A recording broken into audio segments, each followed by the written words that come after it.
Araba topoko lafinaritra topoko vavy ankafaliana indray no iarahana aminao mitetakarivan'ny azonao mahafinaritra ity anasananao ihany koa izany anaraka hatramin'ny farany fampahalalam-baovao hatramin'ny farany ny zava-misy ao anatin'ny fametrahana ny fampihavanam-pirenena izay konokonon'ny CRN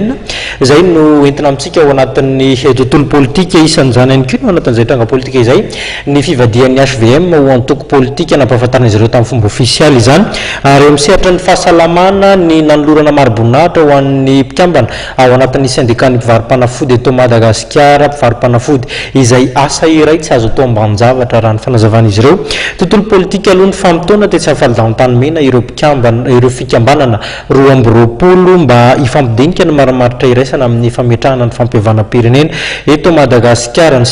CRN teto no tompo-marika tamin'ny fivoriana. 2020 fikambanana ny antoko ary mivondrona politika niatrika amin'ny fivoriana ny karakarain'ny CRN tetsy amin'ny validao-tany mena nampitovy tandodokanga ary nandinika amin'ny fomba natanterahana amin'ny fampihavanam-pirenena eto Madagasikara izy ireo. Ny tanjona moa zany satria raha inareo isaka amin'ny télévision na amin'ny gazety na amin'ny radio dia be zany nivoaka ny entité zany ny fikambanana milaza sasany manao refondation sasany manao réconciliation ireny rehetrarehetra zany no nasainay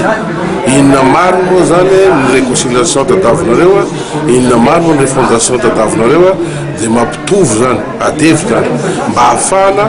mba ray ihany zany no zavatra tao Madagasikara eto hoe sasany zao tadavina amin'ny réconciliation io dia resinay note zao tadavina amin'ny refondation dia miady hevitra dia gn'avoaka eto zany dia fekevitra ray daholo ihany mitovy daholo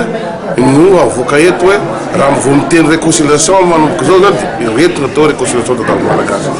refondation zao refondation dia inona amin'izay après an'io dia reto zany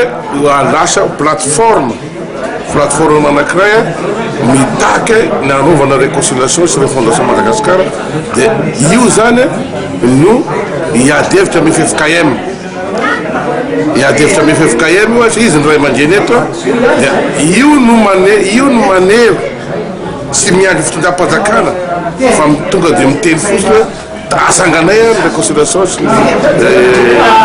ny institution de réconciliation. Mifandray amin'ny vondrona iraisam-pirenena ny CRN ao anatin'izany ny fitadiavana sy fametrahana amin'ny fampihavanam-pirenena.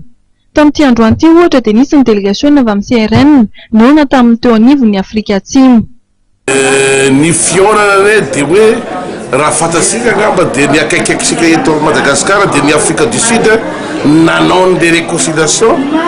réconciliation tena nahatonga an'izao firenena zao lasa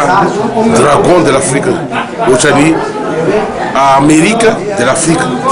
izy zany manana zany expérience dia manangataka tany zay hoe ahoana moa nanaovanareo ny réconciliation natao Afrika dia nilaza teo dia mbola itoy zany io fionana io ary itoy io bebe koa zany no fionana zay ihany tany. Ny HPM, ny MF3FM, ny mpikambana tao anatin'ny CST sy ny CT teo aloha ary ny avy amin'ny fikambanana samihafa sy olon-tsotra no niaran'ny Kondo teto ary isy ny fehikevitra iraisana izay avoakan'izy ireo.